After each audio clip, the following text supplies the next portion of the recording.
So here I would like to show you an interactive template created in Adobe Edge Animate that can demonstrate different tools regarding graphic design. So this is an example of demonstrating the pen tool as an example, something that is very common to vector drawing programs such as Adobe Illustrator and other similar programs.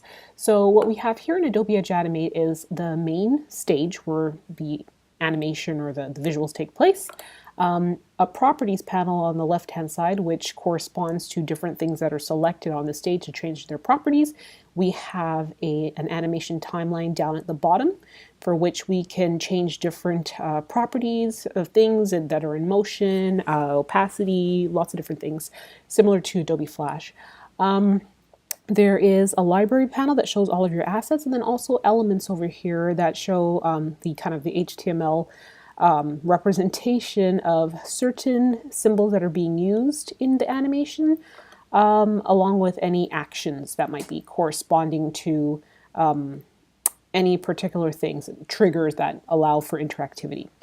So what we have here, basically, the way that this can be used as a template is because we have a basic animation going on. As you can see, I've created an animation that just has like the text scrolling in, some things appearing in a sequence, giving a little information about this tool. So here we are. I've zoomed in a little bit. If I want to basically say modify this to a different type of tool that I want to demonstrate, I can click on any of the assets. Say for example this one's called the pen tool. I can modify the text here to something else, keep the same exact animation.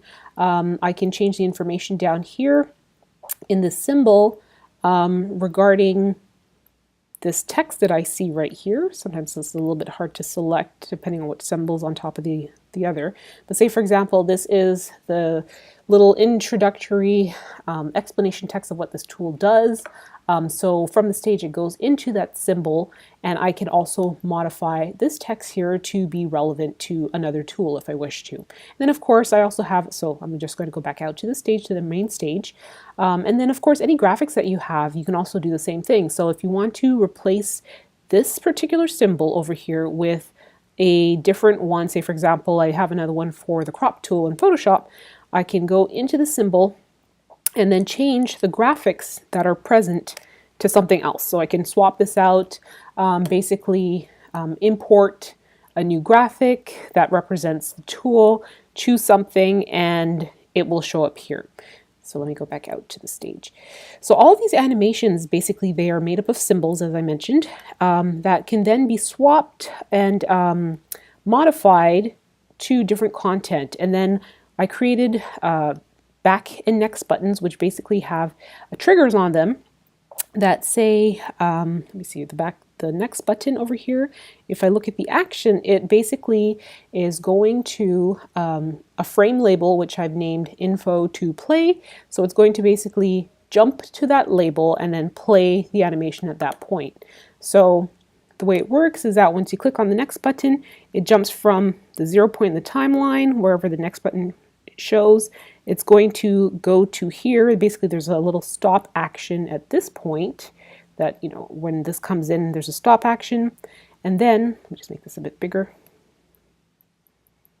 So I have a stop action in this frame, and then once it says go to info to and play, it's going to start to play from here, and then switch scenes to then bring up the video explanation for this particular tool. So this particular tool then jumps over to this section here, info to label, which it then will show a video. So it's not really showing right now, but if I were to publish it, you would see that it actually shows this coming in, that animating. When I go to next, it jumps to the proper frame label, and then a video is visible to basically explain what this is. And so this video as well, as you can see, I can play it here. Might be able to hear a snippet, a tutorial. I'm going to stop that. Back to Edge Animate. I just want to show you a couple of the actions.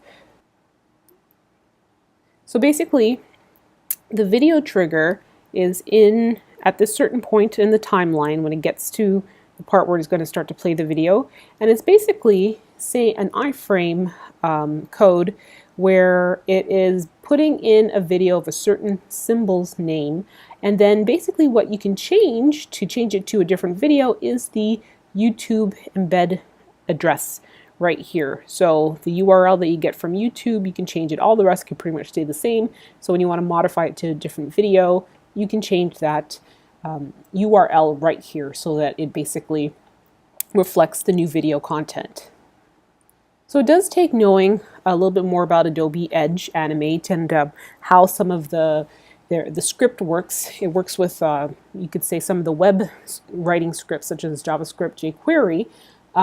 But what's great is that their script writing type of ability is very succinct. You can they help you along with the code in terms of having little code snippets that you can kind of go along and say, well, I want to add an action for a certain thing. All very useful and all very helpful, even for beginners, if you don't know a lot about coding. So in terms of what it publishes HTML files, which is actually kind of great because it makes it web ready. So here we go.